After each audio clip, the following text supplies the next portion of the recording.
Doctor Yunus প্রশাসন জাতীয় পার্টির প্রতি প্রথম থেকেই বিমাতা সুলভ আচরণ করছেন। জাতীয় পার্টির নেতৃবৃন্দ সবাই মিলে আমরা রংপুর সদর ৩ আসনে জাতীয় পার্টির মাননীয় চেয়ারম্যান গোলাম মোহাম্মদ কাদের মহোদয়ের নমিনেশন আমরা সাবমিট করলাম।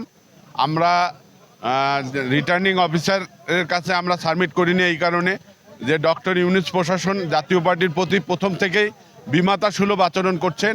আমাদের আস্থাহীনতার কারণে আমরা জেলা প্রশাসনের কাছে আমরা নমিনেশন পেপার সাবমিট করিনি। আমরা সদর নির্বাচন অফিসারের কাছে আমরা নমিনেশন পেপার সাবমিট করলাম এই কারণে যে আমাদের নির্বাচনকালীন সময় প্রশাসন নির্বাচন কমিশনের আন্ডারে থাকে। প্রশাসন নিরপেক্ষতা যাতে বজায় রাখে নির্বাচন কমিশনের মাধ্যমে, সেই কারণে নির্বাচন কমিশনের প্রতি আস্থা রেখে আমরা নমিনেশন পেপার সাবমিট করলাম।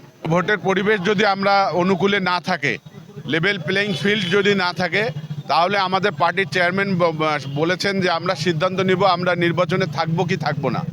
আমাদের রংপুর অঞ্চলে, আমাদের রংপুরে জাতীয় পার্টির নেতাকর্মীদের বৃহত্তর রংপুরে ডিস্টার্ব করতেছে না, কিন্তু অন্যান্য জায়গায় ডিস্টার্ব করতেছে, নমিনেশন সাবমিট করতে বাধা দিচ্ছে, লোকজন 15-20 জন লোক জড়ো হতে দেয়। আমরা এখানে যেমন আচরণবিধি মেনে আমরা কিন্তু এখানে আসছি, আমরা ভিতরে স্বল্প পরিসরে আমরা ভিতরে গিয়েছি যে নমিনেশন সাবমিট করছি যাতে আচরণবিধি লঙ্ঘন না হয়। তা আমরা নির্বাচন যদি পরিবেশ থাকলে আমরা নির্বাচনে, আমাদের পার্টির চেয়ারম্যান বলেছেন আমরা নির্বাচন করব যদি সেই পরিচ্ছন্ন একটা নির্বাচনের মাঠ যদি থাকে। সেই পরিচ্ছন্ন মাঠটার প্রত্যাশা আমরা করছি নির্বাচন কমিশনের কাছে। নির্বাচন কমিশন যেহেতু প্রশাসনিক কাঠামো তার আন্ডারে থাকবে, সেই পরিবেশটা যেন বজায় থাকে সেই প্রত্যাশা আমরা রাখছি।